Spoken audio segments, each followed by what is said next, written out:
Bonjour, je m'appelle Colline Labissic, je suis en seconde et c'est moi qui vais vous interviewer ce soir. Je fais partie du club presse et donc nous avons organisé cette interview après avoir vu votre spectacle. Je vous en prie, présentez-vous. Bonjour, je suis Camille Blouet et je joue Sardine dans le spectacle.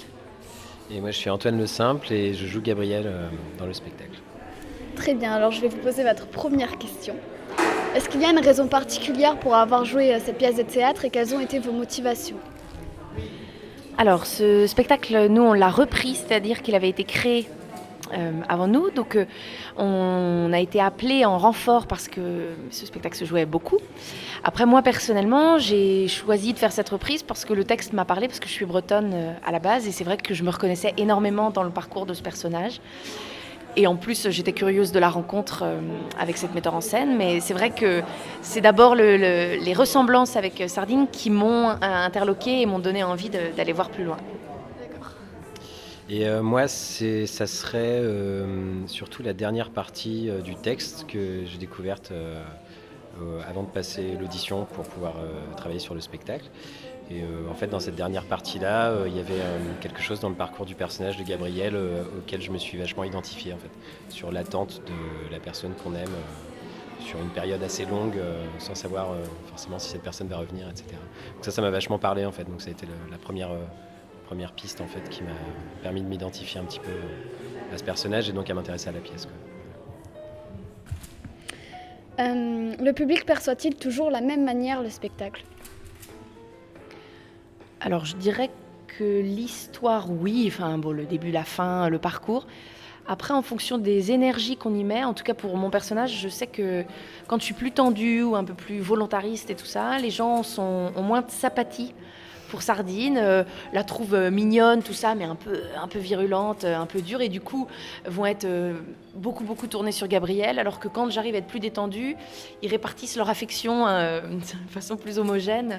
Donc forcément, en fonction de ce qu'on y fait, vu que les gens sont tout proches de nous et puis qu'a priori ils ont envie d'aimer ces personnages et de les suivre, si on est plus ou moins sympathique, forcément ils le vivent différemment. Après, sur le fond de l'histoire, c'est plutôt une question d'âge, je dirais. Oui, ça dépend des publics aussi, en fait. Ça dépend effectivement, comme le dit Camille, de comment s'est passée la représentation pour nous, de l'énergie dans laquelle on est. Donc après, même si on raconte toujours la même histoire, en fait, on va avoir une manière de l'incarner qui peut être différente. Donc du coup, le ressenti des spectateurs va être différent aussi. Et après, en fonction des spectateurs qui sont dans la salle, eux-mêmes perçoivent quelque chose de différent. Et de toute façon, c'est une histoire de vase communicant entre les spectateurs et les acteurs. Donc en fait, en fonction de l'osmose qu'il peut y avoir entre les spectateurs et nous sur scène, le spectacle peut se passer différemment. Donc en fait, oui, ça change à peu près tous les soirs, même si globalement, les gens sont touchés par les mêmes choses ou les mêmes éléments de l'histoire, quoi. Qu'est-ce qui vous a donné envie d'être comédien ? Alors, moi en fait, j'ai commencé plus ou moins par hasard au lycée, en option facultative en terminale. Et en fait, je me suis retrouvé au spectacle de fin d'année avec un rôle assez important. Et du coup, ça a été un peu la découverte de ce que c'était que faire une représentation en public. Et j'y ai découvert un espace de liberté et d'expression que je ne soupçonnais pas du tout, parce que moi, à la base, je ne connaissais pas trop le théâtre. En fait, j'ai découvert ça assez tard.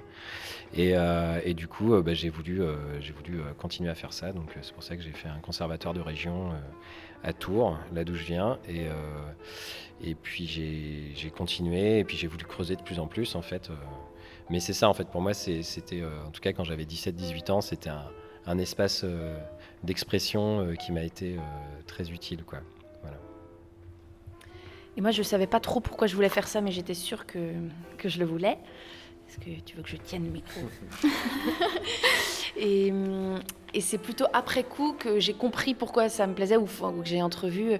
Il y avait deux choses. Il y avait le fait que je trouve ça très précieux que les gens s'en remettent à nous comme ça. Ils prennent leur voiture, ils viennent voir un spectacle, ils nous consacrent quelques minutes, quelques heures pour qu'on leur raconte une histoire et qu'on leur permette de s'évader de leur quotidien ou de les divertir ou de les faire grandir, de les ouvrir à d'autres choses. Et je trouve que c'est une petite mission joyeuse quand même et précieuse. Et puis il y a aussi le fait, plus j'ai découvert en fait ce que ça signifiait être comédien, c'est aussi le fait de porter des textes qui parfois sont forts et permettent aux gens de réfléchir sur là où ils en sont, où ça leur fait du bien, des choses comme ça, des textes un peu forts, un peu porteurs. Et je trouve ça super d'être nous les porte-parole de ces pensées-là.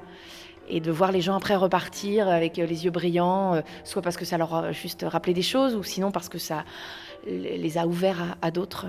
Je trouve ça très agréable. Du coup, je remets à l'endroit. Si vous ne pouviez pas faire ce métier, qu'auriez-vous fait ? On en aurait fait 470 000 autres en fait pour compenser, parce que là, l'intérêt c'est qu'à chaque fois on change. Un coup on est cosmonaute, un coup on est...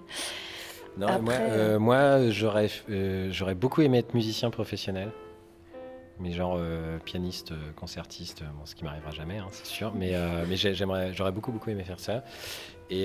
Ou astronaute, mais en vrai en fait.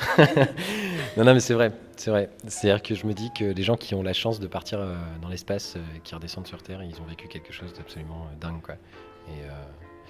Et voilà. Donc je pense que ça aurait été pas mal. moi j'étais censée devenir journaliste. C'était ce que j'avais dit à mes parents pour avoir le droit de venir à Paris, préparer Sciences Po et tout ça. Voilà. Et puis je voulais être grand reporter. Je m'étais dit que j'irais grappiller la parole un peu partout dans le monde. Voilà. Et puis au final, je me suis rendu compte que c'était pas possible d'avoir un diplôme de journaliste pour ensuite uniquement se mettre au théâtre.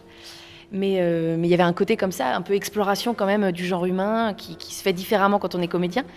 Mais voilà, être un peu enquêteur à chaque fois, aller chercher le fond des choses. Et nous, maintenant, le journaliste, il le montre et nous, on essaie de le jouer. Mais finalement, les ressorts sont pas si différents. C'est ce que je me dis pour essayer de trouver une cohérence à mon parcours. Mais voilà, j'étais censée faire ça. Je vous remercie pour cette interview. Je suis très heureuse d'avoir fait ma première avec vous parce que vous êtes très sympa. Et j'espère que vous avez apprécié autant que j'ai apprécié. Tout à fait. Et donc à bientôt d'abord sur France 3 Perpignan et puis ensuite au plateau du 20h. Non, c'était super, c'était très agréable. Merci. Voilà, on peut s'applaudir, hein. Attends. Bonjour, Bonjour, est-ce que vous pouvez vous présenter et présenter ce que vous faites ? oui, je m'appelle Antonin, je co-dirige la compagnie Tête du Rivage et moi je suis donc co-directeur, je m'occupe de toute la partie production, diffusion du spectacle et aussi j'assiste aussi Pascal dans la mise en scène. Voilà. Est-ce que vous pouvez parler de ce que vous avez fait, l'atelier que vous avez fait cet après-midi avec les enfants ?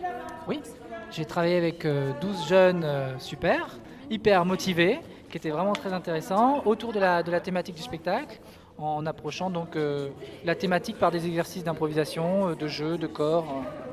Merci beaucoup. Merci à vous. Au revoir. Au revoir. Retrouve le Club Presse Ado avec le service jeunesse de Perpignan. Club Presse Ado, interview, reportage et émissions sur les spectacles et les concerts de Perpignan. Club Presse Ado sur Fake It.